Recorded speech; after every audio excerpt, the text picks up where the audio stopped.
That takes Team Kaikoura's daily total to 93 lobsters and their season total to 508. We've just reached our 500 lobster target, so we're going to reassess things, and I think we'll set a new target at 700. What do you think? That's a fair number? That should be achievable, yeah. That's another 200 lobsters, worth an extra $25,000. And they've got 72 hours to pull it off. The ledge south of Bruny Island. I'm fatigued now, but I'm fatigued. Just like, leave me alone, you know. And Team Bold Contender is suffering a case of cabin fever. It's day 10, as the trip gets longer and longer, fatigue hits you, it just sucks. And you just got to work hard, we're on low numbers, it's just... Catch that jellyfish, Tate. On top of their 10-day itis and poor catch numbers, there's a new crisis, courtesy of Mother Nature. This was on the outside of the second pot we just pulled. Condom jellyfish. The pyrosomes are back. It's just free tucker. Pyrosomes are bad news, and that's because lobsters prefer to eat them rather than the pot bait. That's why we call them condom jellyfish. You see the hole at the bottom? That's too big for me. I hate condom jellyfish because every time we see them, my catch rate just drops, and drops severely. Go back where it come from. I think I counted the chickens before they were hatched. I'm going home. I think it would do me and Toby good just to get home for a few days. That's the best thing about being the captain. You just go, I'm going home. Hopefully a few nights at home, freshen us right up and give us a bit of energy back to get back out there and make sure we get this target. They'll pull the remainder of the shot and drop one last line before heading back to port. 103 for the day shot. A few bigger ones like this. We caught a few bigger fish today, so our tally's about 400 with one shot still to go in the morning. I think we could have done a lot better, so we're going to get nowhere near our 700 kilos that I wanted. They're 500 brindles short of their 900 trip target, and that means Squizzy may need to mortgage his home to cover the deficit. See, my fact is proven. Stop eating jellyfish, mate, all right? Get into the Bold Contender pots. Yeah. The Triton. Fair enough. Dr. Google, fair enough. And Pete the Mad Genius is on the phone to his wife. What have you been doing to keep busy? Not looking too bad. Deckie Matthews in charge of making dinner. Eat, sleep, clean and catch. Life on a lobster boat is a 24-hour experience. Some boats you work on, they look after you, and other boats, they're worried about the profit and they don't want to spend money on food. So it's a bit of a raffle when you get on a boat, but Pete's not too bad at... So I'm pretty lucky at the moment. Hey, good. Bit of roasted vegetables, roasted carrots, roasted sweet potato. The obvious question is, where's the plated up fresh lobster? Got to have your veggies. The teams aren't allowed to eat the lobsters they catch. It's illegal. Every sized red has to be logged and returned to port. The logbook's there, so the fisheries department can keep an eye on all us and make sure we're doing the right thing. This is just our logbook that we have to do daily. It just keeps a record, how many lobsters we caught, dead lobsters we've seen, legal side discards, and how many pots we pulled, what time, and whereabouts we were. So it goes into a fair bit of depth. Keeps an accurate record of all the lobsters we catch, and we can't be wrong. Them numbers got to match. Otherwise, slap on the hand for Squizzy or a fine.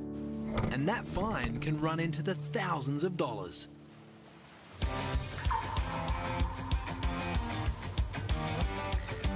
The crew of Anson's Bay is motoring towards Wilson Bight. It's a 4-hour journey. Cheers, old boy. Skipper Glenn and Deckie Jake settle in for some downtime. I've got the whole book of dreams here, the old trader boat. A lot of fishing boats and that in there. Go through every page and you just tick a boat and go, I'll have that one on that page, and yeah, It's only dreaming. You want to have a look at it, Jake? Now he's had a taste of the skipper, and I reckon he'll be wanting to buy a boat now. But he's got some big shoes to fill. Just chucked my gumboots off and swapped into Glenn's Huggies. Jake won a bet with Glenn. The prize? Stepping off the deck. Yep. Oh, you got the pressure on me this time. Must be all right in there with Ida going, is it? And into the wheelhouse for a day. There's your first customer, Jake. Yeah, beauty. I reckon I'll be looking for a new deckhand shortly, because you want to get his ticket and get a boat and go fishing now, I reckon. So I probably shouldn't have given him that run behind the wheel. Yeah, no borrow $745,000. You found anything you'd handle yet or not? There's a couple of high-speed ones in here, but they're not real. Not too dear on fuel. Yeah, way too. If you're going to get a boat, you need something that's cheap to run. And they're $1 million, but I don't have that sitting in your bank account. Nah. A decent lobster boat will cost about $350,000. Too rich for this young Deckie. And even if Jake could find the money, he has a young family to care for with another one on the way. He'll need to save for that rather than a boat. So it's back to making a buck. Yep. We've just started setting our pots here in Wilson's, and we went up into the corner there, and it's just, yep, it's all wishy-washy on the bottom, so we'll just have to keep them out off a little bit. And, yep. See what we get in the morning. It's not the ideal shot, but anyway, they've got to go in somewhere. Yep.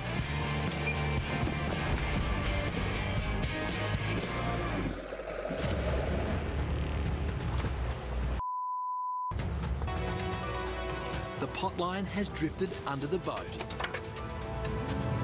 Just jump and grab them, boys. They need to ensure it doesn't get caught around the propeller. Just grab the cards. We've got to act as fast as we can and do exactly what we can to try and get ourselves out of this position. God. Hey. And if we catch that rope around the prop, we're not going anywhere. We're stuck. We're dead in the water. And then we'll end up on the rocks. We've really got to get this rope out of the way. Otherwise, we're in big trouble. 3 Hummock Island, northwest Tasmania.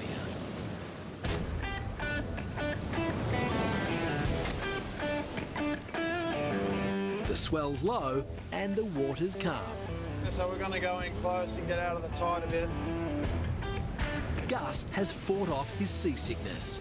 Usually once Gus has eaten something or he's walked out on the deck a few times, he sort of comes to his senses and comes right. We'll start shooting them in, hopefully put them in the right spots and catch a fish. Everyone will be happy. Steve is targeting 352 kilo reds on this 5-day run. My style of fishing is hard in, close around the stones. I seem to find the best quality fish there, big, red, and you know, that's what the people want really, big fish, red fish, they love it. We'll have to chuck one big donkey rock, won't we? Yeah. The biggest crayfish I caught in my career was just down here. Weighed about 5.1 kilos, it was awesome. This is Steve's biggest catch, too big to drop into the tank. A donkey is slang for a large lobster. A 5.1 kilogram big red is a monster money fish, worth close to $600. Exactly what Steve is now hunting for.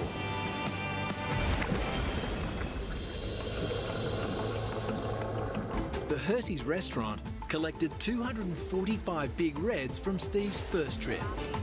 But they'll go through them in a matter of weeks.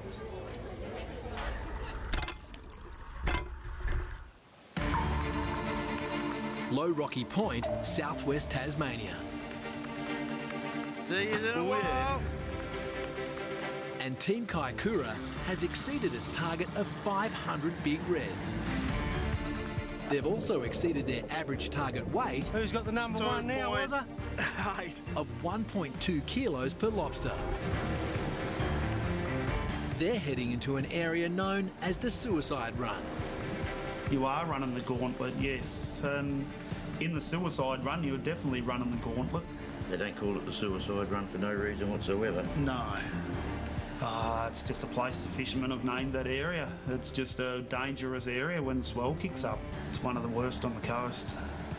To do dinghy fish, I think you've got to be very well experienced. The reason I'm not really into it is I lost two very good close friends. One of them was a guy what helped me buy my first car. He taught me to be a deckhand. He was a great mate.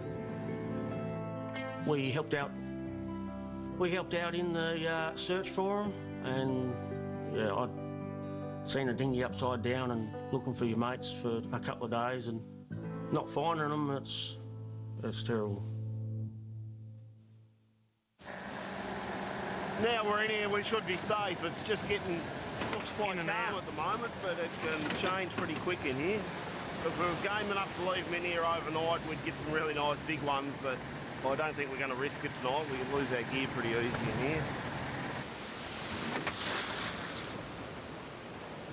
Can't see much, it's all pretty well guesswork here.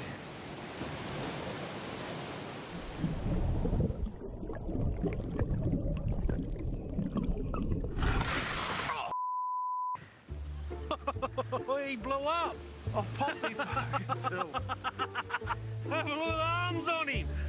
Look at the Michelin Man.